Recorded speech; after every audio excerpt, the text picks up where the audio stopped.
Good morning, everyone. I hope you guys are all having a blessed day. Mine's going pretty good.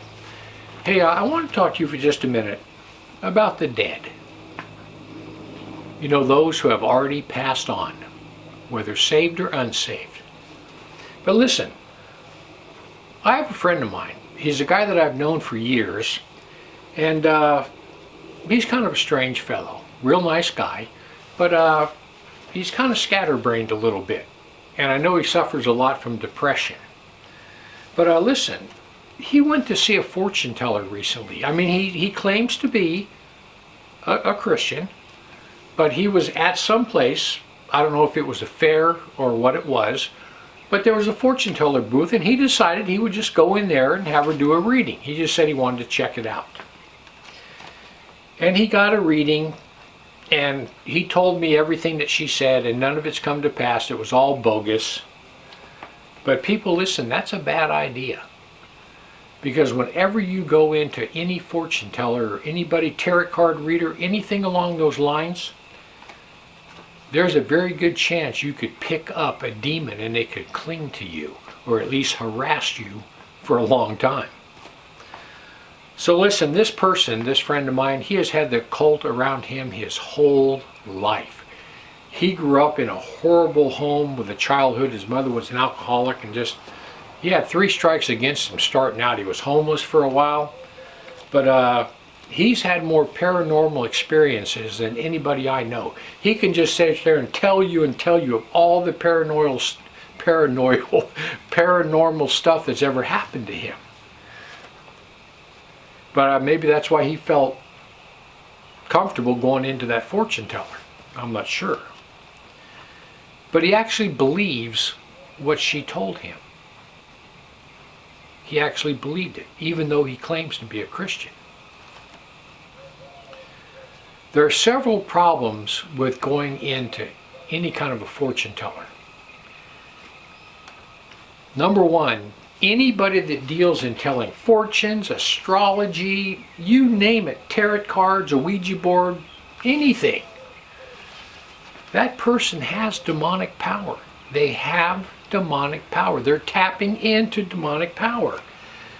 And you're opening up a portal and you're becoming part of that. The minute you do that, you give them legal permission to harass you. It's not good. You are entering into the world of total and complete deception. You're opening yourself up to being deceived. Whatever that person tells you is a lie. It's a lie. Most people do that. Most people do that because they want to talk to a deceased relative. I think that's probably the biggest reason that people go to mediums, like that Long Island medium. They want to talk to a relative. People, once you depart this earth, you have nothing to do with this earth. I know a lot of people have trouble with that, but that's the truth. When you leave this earth, you never have any more contact with it. You don't see your loved ones, you don't see your grandkids growing up, you don't see nothing. You're no longer part of this world. This is what it says in Ecclesiastes 9:5-6. It's absolute. For the living know that they shall die, but the dead know not anything. Neither have they any more a reward, for the memory of them is forgotten. Also their love, their hatred, their envy is now perished. Neither have they any more portion forever of anything that is done under the sun. In other words, he's saying they have no more portion forever with anything that's done on the earth. People, the only one messing with humans are fallen angels and the demonic host. Your relatives are not here. Grandma's not looking over you. I'm sorry, but that's what the scripture says. Why does the Bible tell us? Why does the Bible tell us not to communicate with the dead? The answer is because you can. The Bible tells us not to communicate with the dead because it's possible to do so. And when you do so, you are opening yourself up to demonic attack. And that's the problem. You're not going to be talking to your grandma. You're not talking to your Uncle Bill. You're not talking to your Aunt Edna. You're talking to a demon. And that demon knows everything about you. He can impersonate Aunt Edna's voice. He can impersonate your grandma's voice. He knows every fact about you your entire life. And he knows every fact about them. You can be deceived very easily by a demon.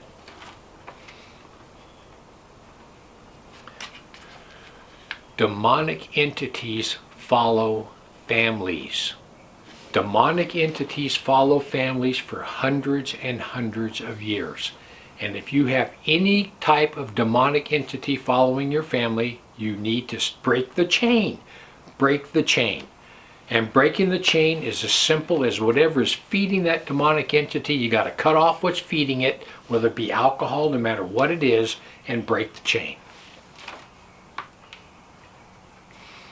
People, listen.